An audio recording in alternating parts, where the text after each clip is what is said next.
This is the Hype Squad with Charli McConnell, a podcast where women can be full of themselves and brag about what they're good at. Each week, we're going to bring you conversations covering topics like motherhood, life, relationships, business, and everything in between, because anything is possible with your very own Hype Squad. What's up, ladies? Welcome back to the Hype Squad. I'm so happy you're here. Today, I have one of my favorite people, Trisha Harp, back on the podcast. And I'm going to read you a little bit about her just to give you a little bit of background. Trisha is an entrepreneur, a researcher, a best-selling author, a speaker, and a coach. And today, I thought it would be really cool, Trisha, for us to talk a little bit about our experience being married to entrepreneurs. Yay for that. It's a special, special thing, right? It is a special, special thing. Yes. We talked about this in an episode that we've done before about our experience with the EO organization in Atlanta and our spousal forum. But I thought it would be a really cool thing just to talk about specifically our experience being in an entrepreneur family and what that's looked like. And you've been living this life so much longer than I have. So I'm going to let you start this conversation. What has it been like for you? What have been just wherever you want to start? Tell me about your experience. I'm going to start when I was a wee little girl. So my dad was an entrepreneur, and it's not super unusual for children of entrepreneurs either to marry into entrepreneurial households or to become entrepreneurs themselves, according to a study done by the University of Michigan, which is actually where I went. But yeah, so my dad was an entrepreneur, and we experienced like intense highs. Like we lived, honestly, I grew up on one of the largest houses on the block, in the whole neighborhood, actually. And then, we experienced lows. He had health issues, the business, he tried to do a different business. My freshman year of college, I was breaking out in hives because I was like, how are we paying for college? And when I was in second grade, I asked my dad, do I have a college fund? And he said, oh, honey, I have enough money to put you through college, 20 times over again. We're good. So like I've experienced my entire life, the highs and lows, the roller coaster of entrepreneurship. And when I met my husband, he already was a serial entrepreneur, which means that he had started a few different companies. And I basically said, look, I'm good with this. Like we could live in a cardboard box. I'm okay. I know what it's like to have money. I know what it's like to not have money. I love you, and we're good. And then we inherited my grandmother's dresser, and there was an envelope in there from my uncle who had ended up creating, he had gone bankrupt a couple of times and ended up creating a multi-billion-dollar company. Yeah, which you don't know, I guess, Charli. And I found this letter to my grandparents, my dad's parents, from this uncle, or from actually my aunt, and a check that my grandparents had written them with the signature cut out. And my great aunt sending this letter to my grandparents, thanking them so much for being willing to help them when times were lean, and that they were grateful, that they held on to this check and chose not to cash it, to try to get out of the rut that they were in. And this was underneath like the paper part of that had been put in, what is that called? That tack paper or whatever. Mm-hmm. And anyway, I looked at my husband and I was like, is this, like this, I feel like this was meant to happen, right? Like we were meant to see that this is just part of my upbringing and my heritage. And like the roller coaster has just been, it's a part of who I am. So that is where we will start. From a wee little girl. I love that. So I also, because I know you, you know me, I want to try to translate this eventually into our own experience with being entrepreneurs, Mhm. but I'll kind of share my own version of my wee little girl story. I did not grow up with an entrepreneur, and I joke, and I actually said this to Colby the other night. I used to think I married my father, and what I realize now is I married my mother. And it's becoming more and more evident to me every day with little things like they're both salespeople and great in a room and could sell ice to an Eskimo. They love music. And, if they're ever in a room without music playing, they lose it. And so my mom was not an entrepreneur, but she would have been if she had the resources or if she had had someone pushing her to do it, she would have been. So no, I didn't grow up in an entrepreneur household by any means, but I grew up with a bad ass woman raising my sisters and I and showing us that women can do anything. So there's no telling what she would have been capable of if she'd had the resources. And I think I love that story that you shared. I've never heard that story. So I love that you guys have that. And I love that that's like it is part of your life story, your heritage, your ancestors. Like I think that's incredible. And I don't know of anyone in Colby's family that he has. He's kind of an anomaly as far as that's concerned.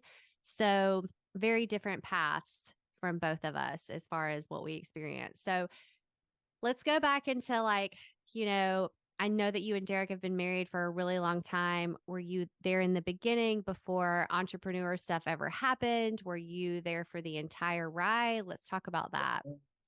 So, no, Derek was in the Navy, and upon, I think I guess as he was leaving, he started his first company based on naval intelligence and cybersecurity product based on naval intelligence. And I met Derek because a family friend, and it was a little controversial actually, but who was his top salesperson, felt that there were two reasons why she set us up.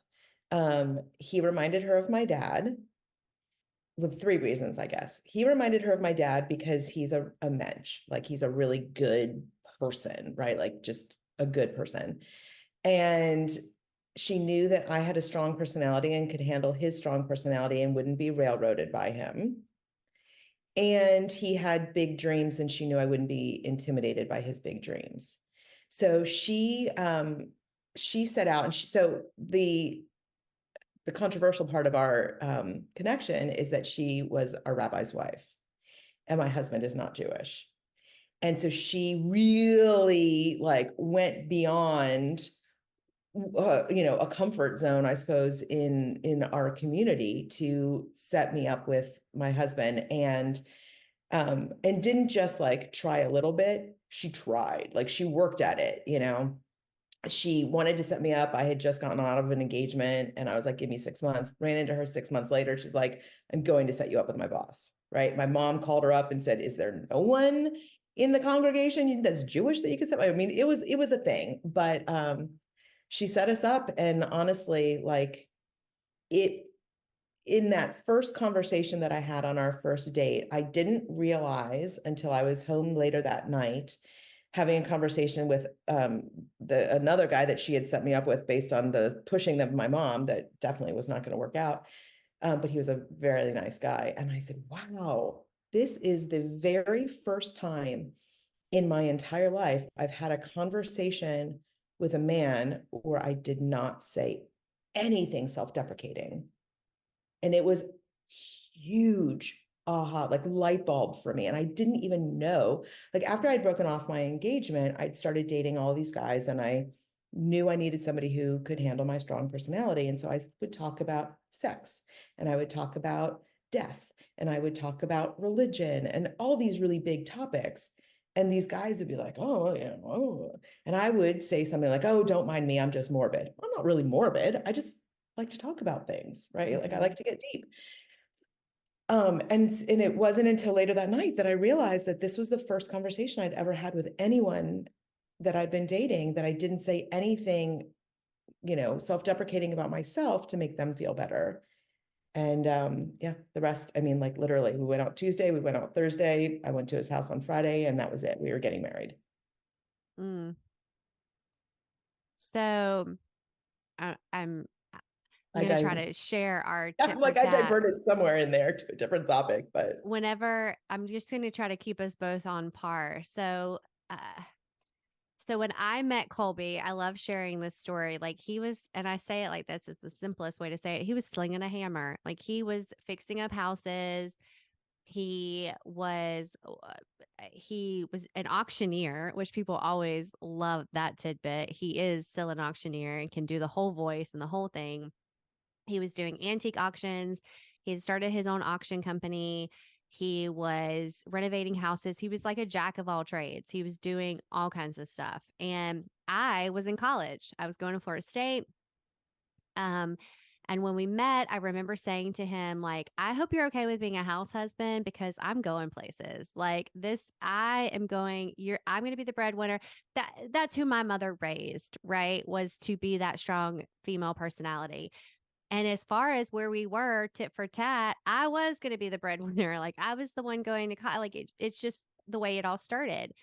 And I remember he needed insurance. And so he applied for UPS just to throw packages in the morning in the local sort to get insurance. And I picked out his outfit and prepped him for his interview, like the whole thing, like helped him build his resume. I'm like coaching him through it, right? Well, they hired him, but not for sorting. They hired him in a manager position out of nowhere. And we spent the next probably 5 or 6 years moving at least every year, sometimes more than that, following job promotions with UPS. And so he put the entrepreneur stuff on hold to do that, but the business things that he learned, it was incredible. And very quickly it became, I am not the breadwinner. I am following this man to all of these different places and whatever. And I still to this day would follow him anywhere, right? Like it's just, I knew that he knew what he was going to do and he was going to be great at it, whatever it was. And I had like this blind trust.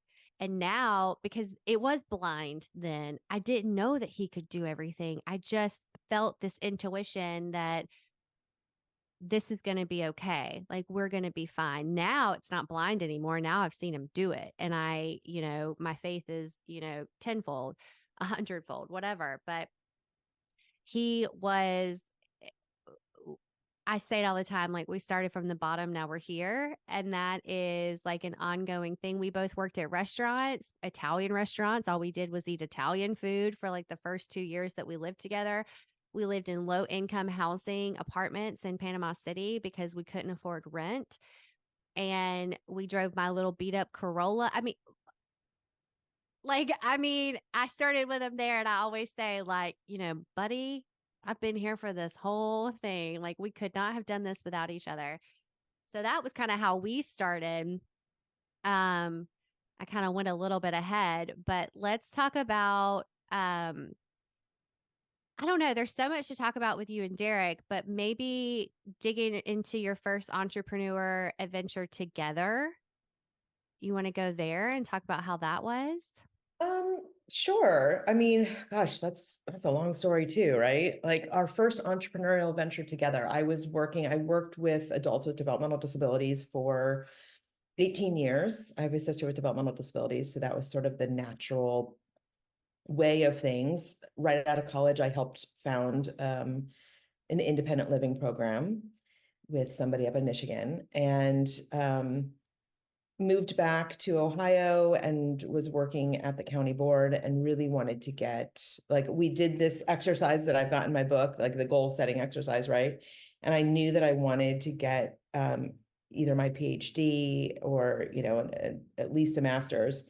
And so I set my goal. I found a program. And we were starting a company at the time, but I was still working at the county board. So I went on academic leave, went to Ohio State to get my master's, and worked for our startup at the time. And so that was really the first time we worked together. And I felt very, let's talk about imposter syndrome and insecure. Like I was Derek's wife, right? I was doing customer service.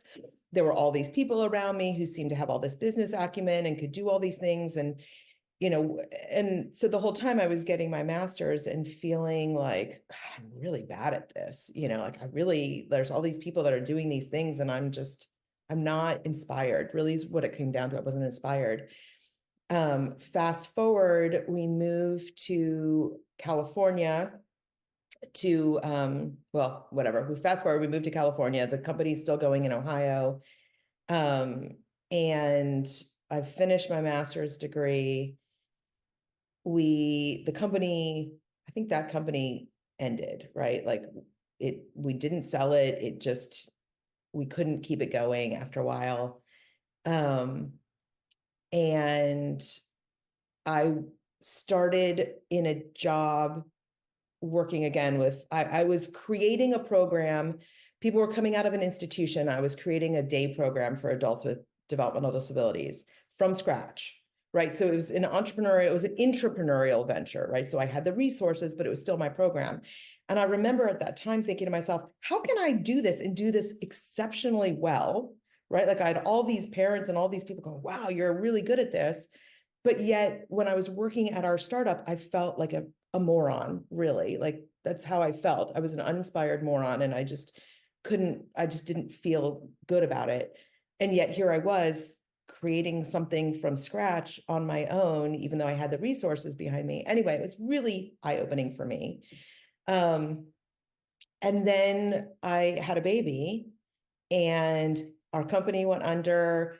My company that I was working for sold to somebody else and my job got eliminated.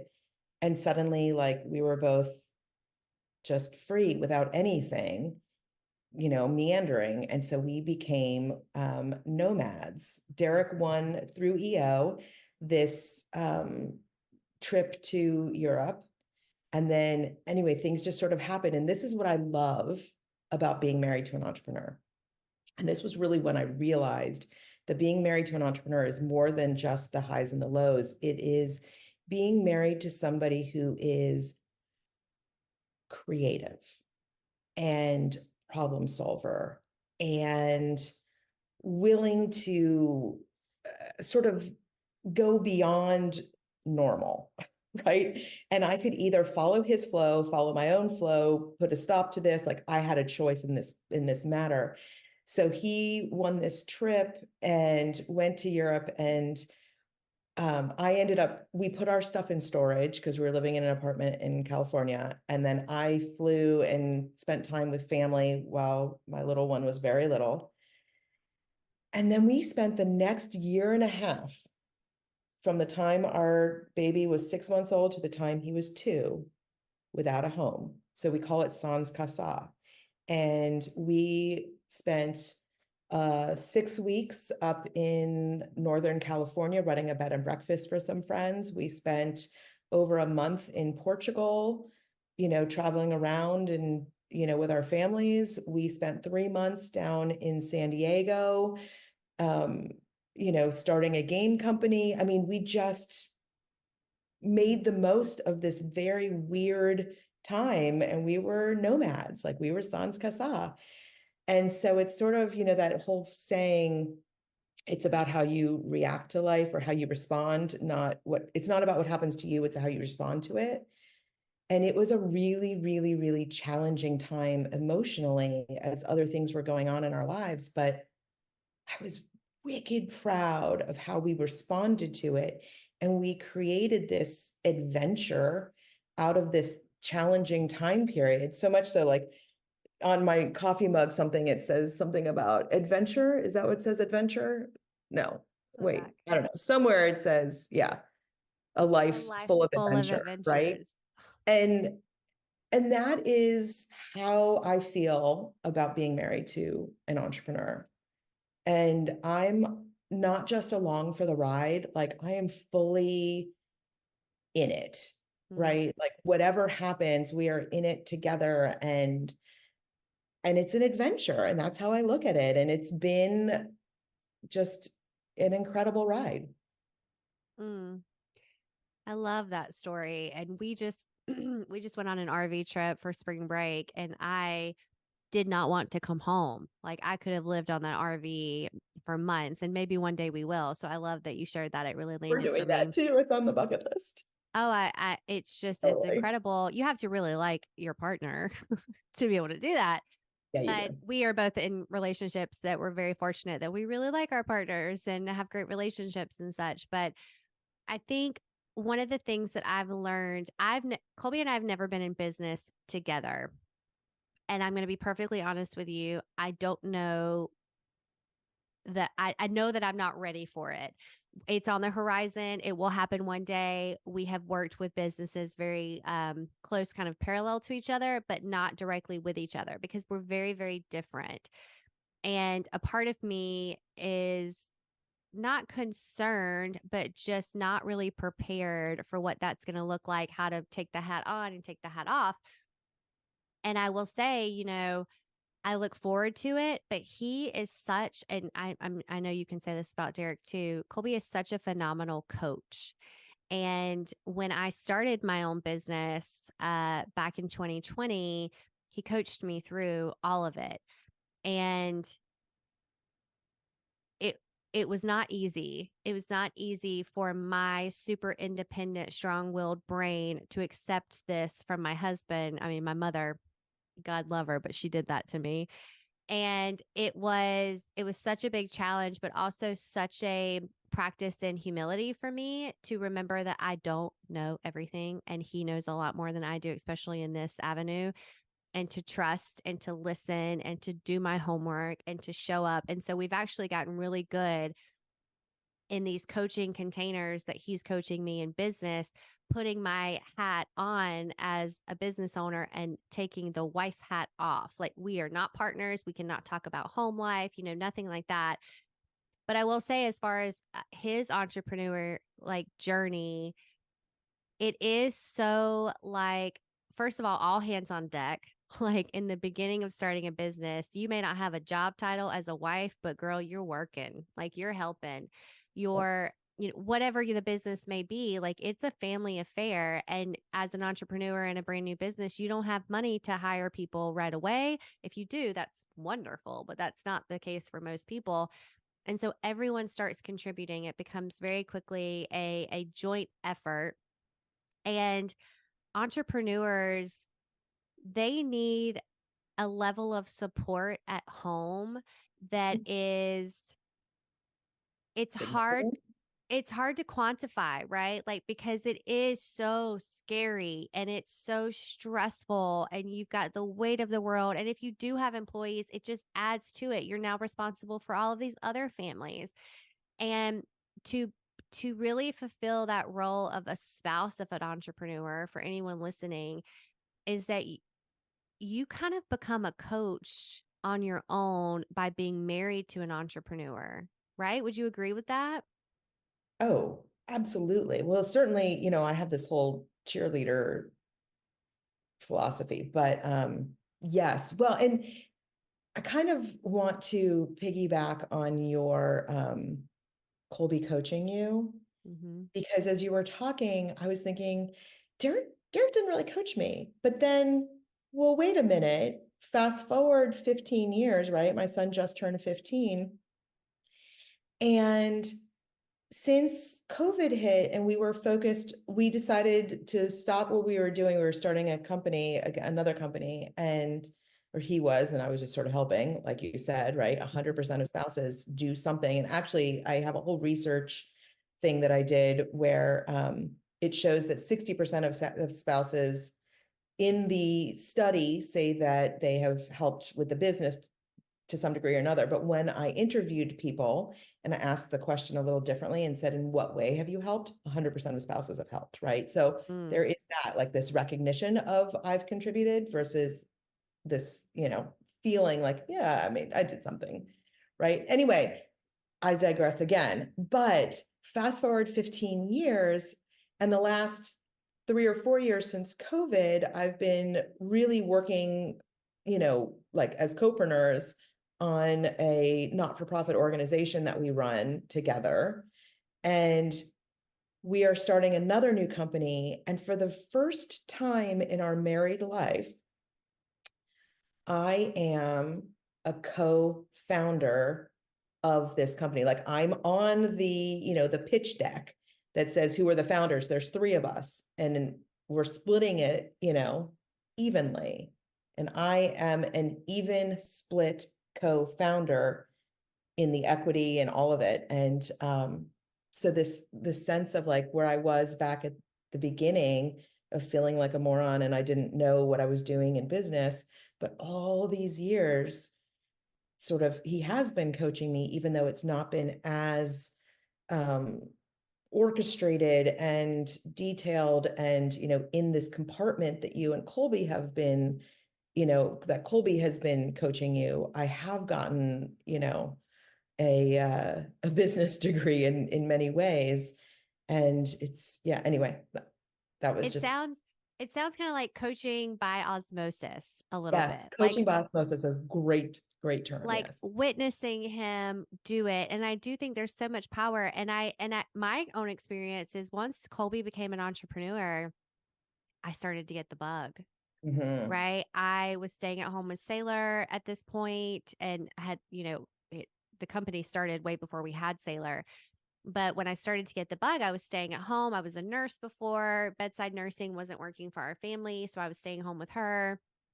And I would see him do it and I would hear every little story and detail of what happened. And I felt just like by hearing all of this, I was learning and I was, "Ah, I can do that. Like, oh my God, like, I don't know how I would do it or what capacity or what environment, but I want to do that. Right. Like, it was like this almost like osmosis of power, too. Hmm. Right. Like, Yeah. feeling it. And Well, sorry, I go don't ahead. mean to interrupt you, but when I was doing my initial interviews, when I first started Heart Family Institute, I was talking with this one woman and she was sort of saying what you're saying, like the thing that she learned being married to an entrepreneur is that she could be an entrepreneur also. And what it did was all of these back and forth conversations gave her confidence that she knew what she was talking about because all of a sudden she'd see all of these thoughts implemented in the business and successfully, helping to progress, to make the business more profitable and better. And that was her, right? And so Mm-hmm. there's this confidence by osmosis as well, that even though she wasn't implementing it, she too was like, oh, I could do this. And there's a power in that, like seeing, hey, I did that. Yeah. That was my decision, my suggestion. I Yeah. mean, look, I do not want to forget the stress that comes along being married to an entrepreneur. Like, especially in the very beginning, you have to pay your employees before you pay yourself, or you have to pay your vendors before you pay yourself. And there are years sometimes that go by that money is scarce. You may own a business that's making really good profits or great margins, but you yourself are not able to take a lot of money home because it's all being poured back into the business. And until you've been married to an entrepreneur or an entrepreneur yourself, you don't understand what that's like, right? And so there are so many scary things that come along with it, so many of them. But I have really tried to focus on the exciting, energizing, encouraging aspects of it because I do feel like, my business partner in my last business, Michelle, our husbands are business partners. So we had like this crazy little family situation where she and I had a business and they had a business.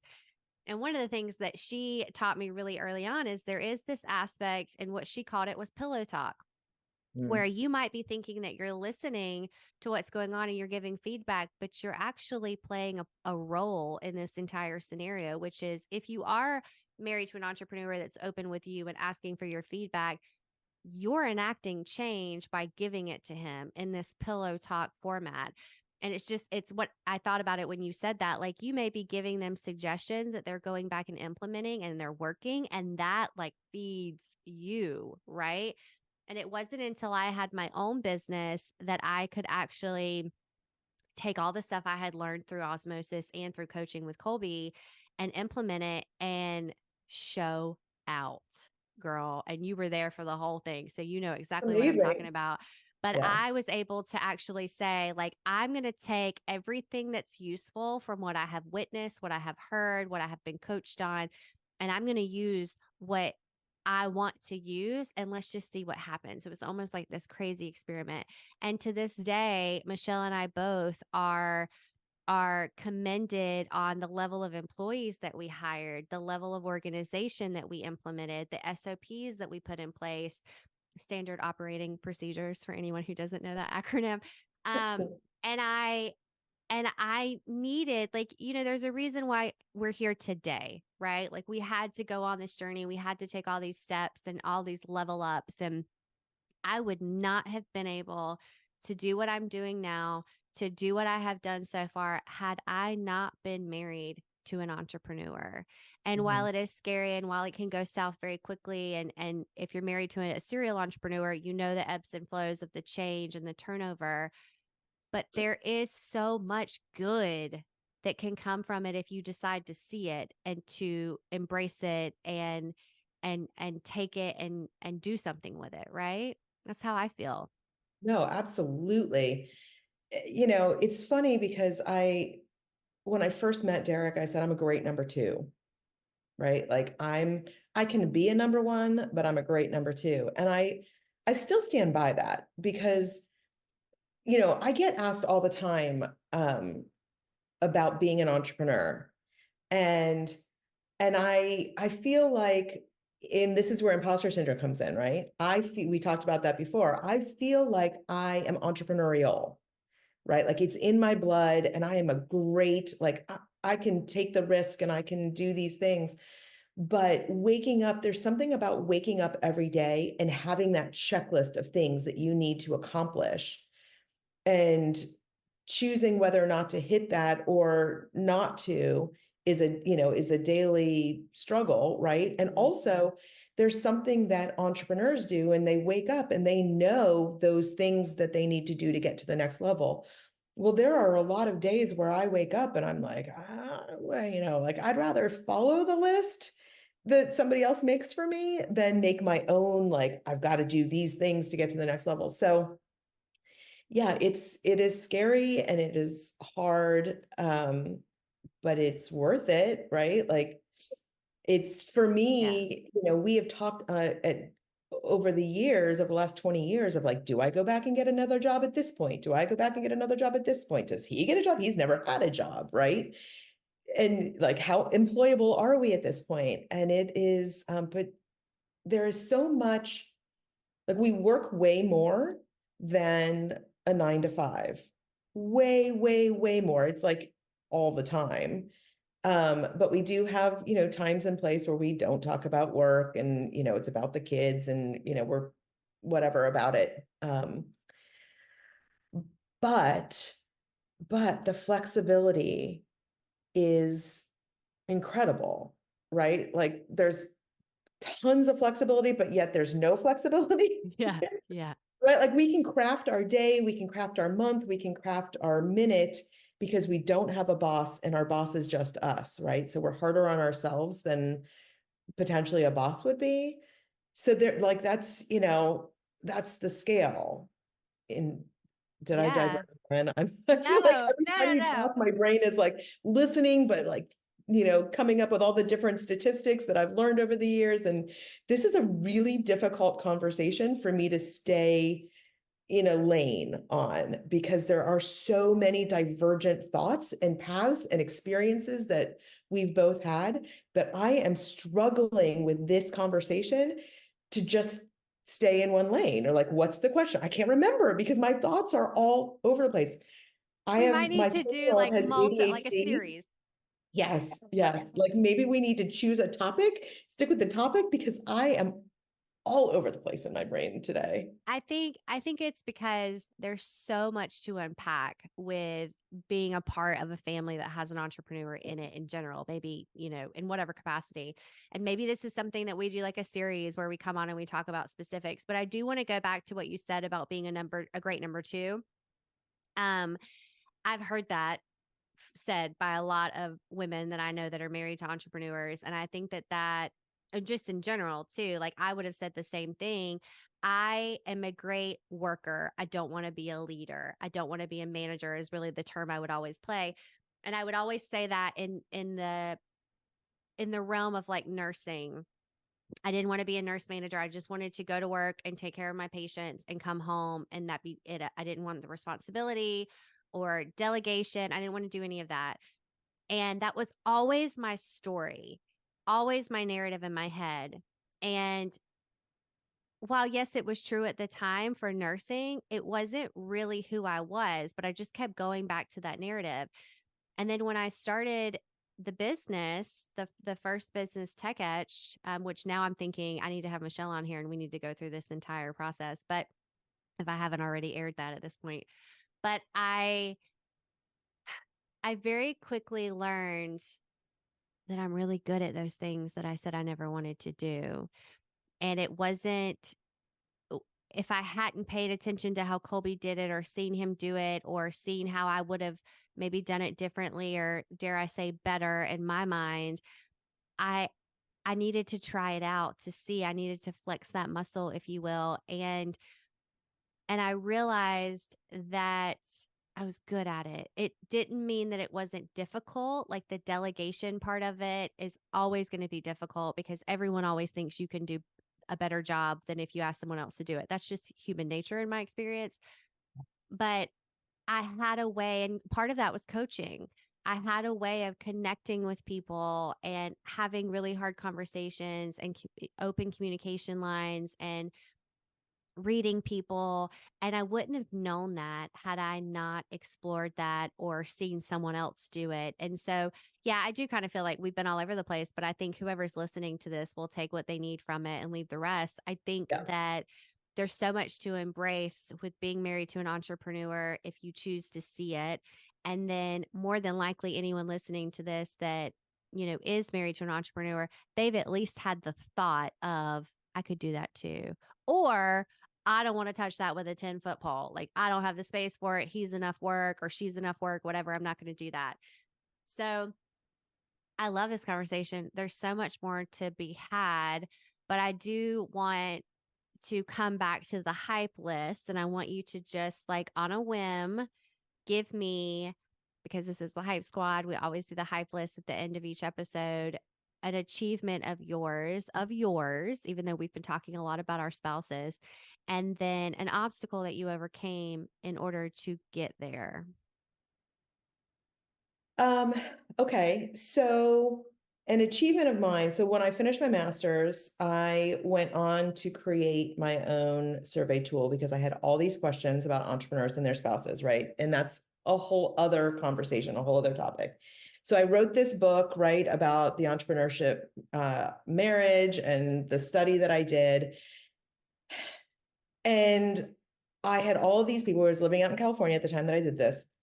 And I had all these people tell me that I should be coaching entrepreneurs and their spouses, right? But talk about imposter syndrome. I felt super insecure about it. Like I really didn't have, enough. Like I just didn't feel like enough. We moved to, we moved here, and I've already done like public speaking and speeches, and I've, done forums, and I've done all these things, but I had never coached a couple. And I coached my first couple where the husband was an entrepreneur and she wasn't. And I was like, oh my gosh, I love this. Like, love this. This right here is my passion. And so when I have the opportunity to coach couples, and especially where couples where one or both of the individuals are entrepreneurs, I like them all.